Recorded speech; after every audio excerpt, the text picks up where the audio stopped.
Hello friends, कैसे हैं आप सब। मैं आप सबका अपने यूट्यूब चैनल अवर इंस्पायर स्टोरी में दिल से बहुत बहुत स्वागत करती हूँ। दोस्तों, अगर आपने अभी तक हमारा चैनल सब्सक्राइब नहीं किया है तो प्लीज़ उसको सब्सक्राइब कीजिए और बेल आइकन को भी प्रेस कीजिए ताकि आने वाले सभी लेटेस्ट वीडियो के नोटिफिकेशन आपको जल्द से जल्द मिल सके। ऑटोमेटिक मिलियनियर आपको कुछ ऐसे वेल्थ सीक्रेट के बारे में बताएगी जिनको अपनाकर आप अमीर बन सकते हैं। इस वीडियो में कुछ ऐसी फिनेंशियल हैबिट्स को डिस्कस किया गया है जिन्हें अपनाने पर आप इतना दौलतमंद बन जाओगे जिसकी किसी ने उम्मीद न की हो। शायद आप सोच रहे होंगे थोड़े से पैसा बचाकर कोई कितना अमीर बन सकता है, लेकिन अगर आप इस वीडियो को आखिरी तक देख लेंगे तो इसमें सिखाई जाने वाली बातें आपकी होश उड़ा देगी। जिम एक छोटी सी तनख्वाह पर करीब 50 साल से एक कंपनी में काम कर रहे थे। एक दिन जिम और उनकी वाइफ डेविड के ऑफिस पहुंचे, जहां डेविड का काम लोगों के रिकॉर्ड्स की जांच करके फिनेंशियल एडवाइस देना था। इस कपल की साधारण लाइफस्टाइल को देखकर ऑथर डेविड को महसूस हुआ कि यह लोग अमीर नहीं होंगे। अभी डेविड ने यह बात सोची ही थी कि तुरंत जिम और सुई ने उनसे कहा कि हम अपने काम में रिटायर होना चाहते हैं। ऐसी बात सुनकर डेविड हैरत में पड़ गए, क्योंकि उन्होंने इससे पहले आज तक कोई ऐसा इंसान नहीं देखा था जो 50 की उम्र में रिटायर होने की बात करे, जबकि अक्सर लोग 65 में ऐसा फैसला लेते हैं। डेविड ने हैरत अंगेज अंदाज में सवाल किया कि क्या आपके पास इतने पैसे हैं कि आप 50 की उम्र में रिटायर हो सके, क्योंकि इतनी कम सैलरी में आपकी बचत तो नहीं हो पाई होगी, तो रिटायरमेंट के बाद बाकी दिनों में कैसे गुजर बसर करेंगे। क्या आपके पास इतने पैसे हैं कि आप अमीर रह सकते हैं। दोनों ने डेविड को अपनी कागजात दिखाई और कहा कि इसके जरिए पता लगा लीजिए कि हम कितने अमीर हैं। अब यहाँ कहानी का टर्निंग पॉइंट आता है। डेविड ने जब उनकी डॉक्यूमेंट्स स्कैन किए तो दंग रह गए। जिम और सुई के पास एक बोट, 3 कार्स, 40 लाख की इन्वेस्टमेंट और 2 घर थे, और दोनों घरों की कीमत 7 करोड़ थी। और पाया गया कि इन दोनों पर कोई लोन बाकी नहीं था, बल्कि इनके बच्चे कॉलेज का खर्च खुद उठाते थे, और साथ में इनकी कई सारी पैसिव इनकम सोर्सेस थे। यह सब जानकर डेविड के दिमाग में तरह तरह के सवाल उठने लगे। अब तक वह समझ रहे थे कि अमीर बनने के लिए हमारी सैलरी 3 से 7 लाख के बीच होनी चाहिए, जिसके बाद कई सारी रिसर्च के साथ किताबें पढ़नी होगी, और शायद आपको क्लासेस, कोर्सेज और शार्प डिसिप्लिन की ज़रूरत पड़ेगी।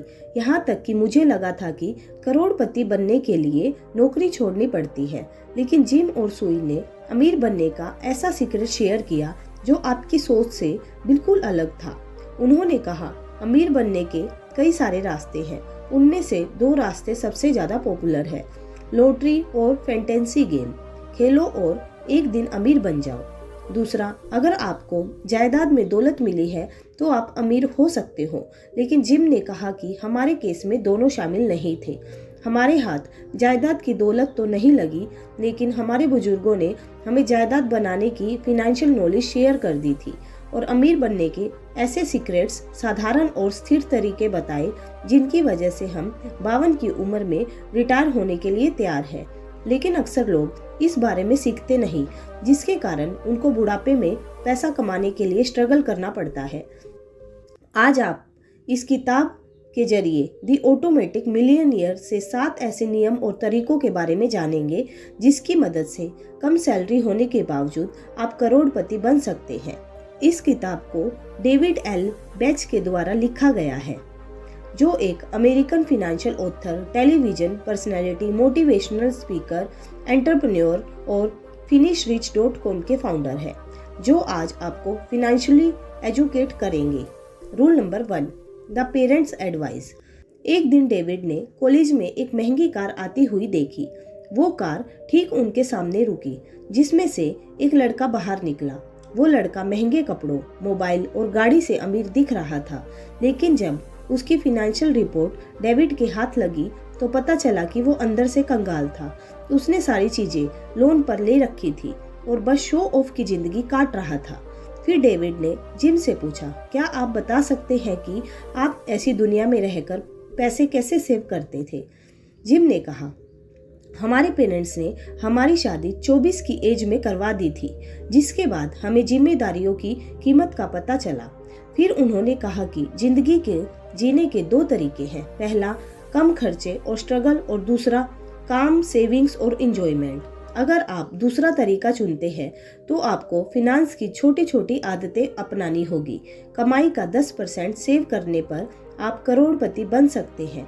धीरे धीरे आपको 10% के बिना रहने की आदत पड़ जाएगी, क्योंकि जो दिखता नहीं उसे खर्च कैसे करेंगे।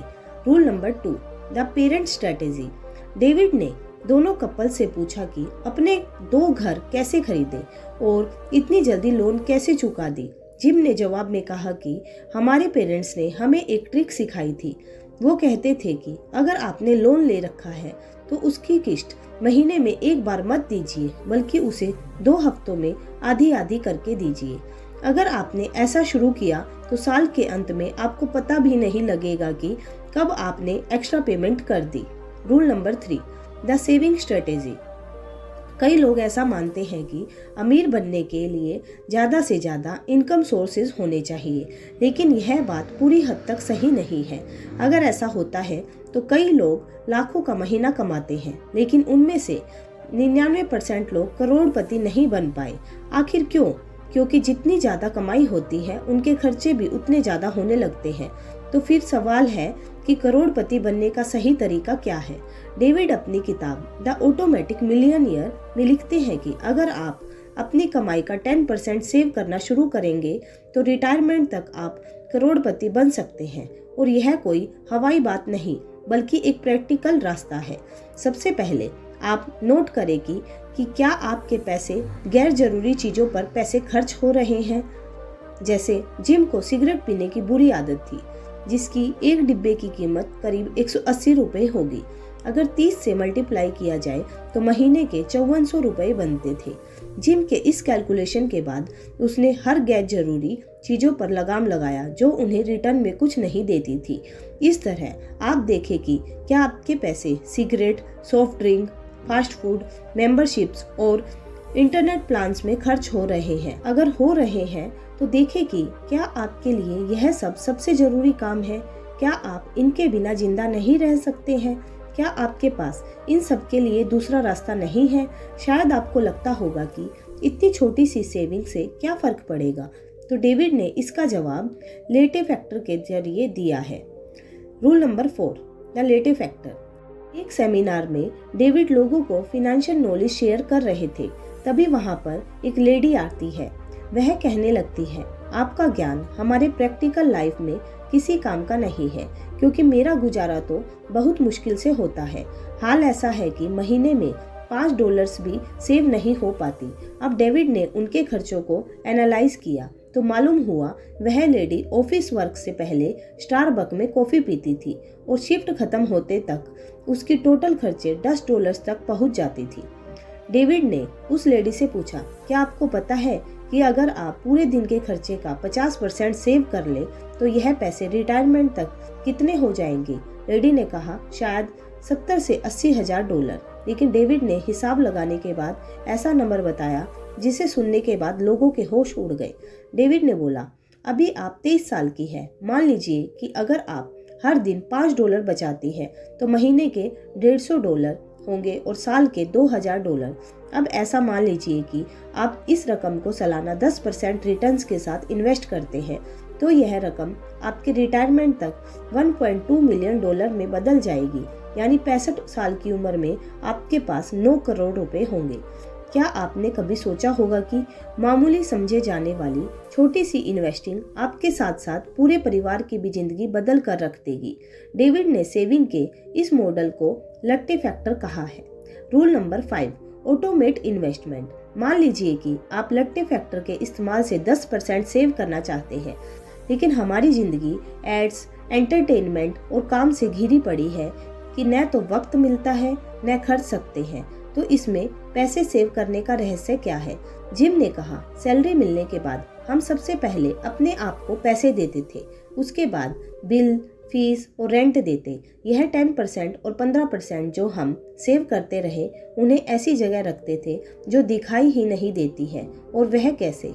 हमने इस प्रोसेस को ऑटोमेटिक कर दिया था। हर महीने की सेविंग्स को वॉलेंट्री प्रोविडेंट फंड की हेल्प से कटवाई थी।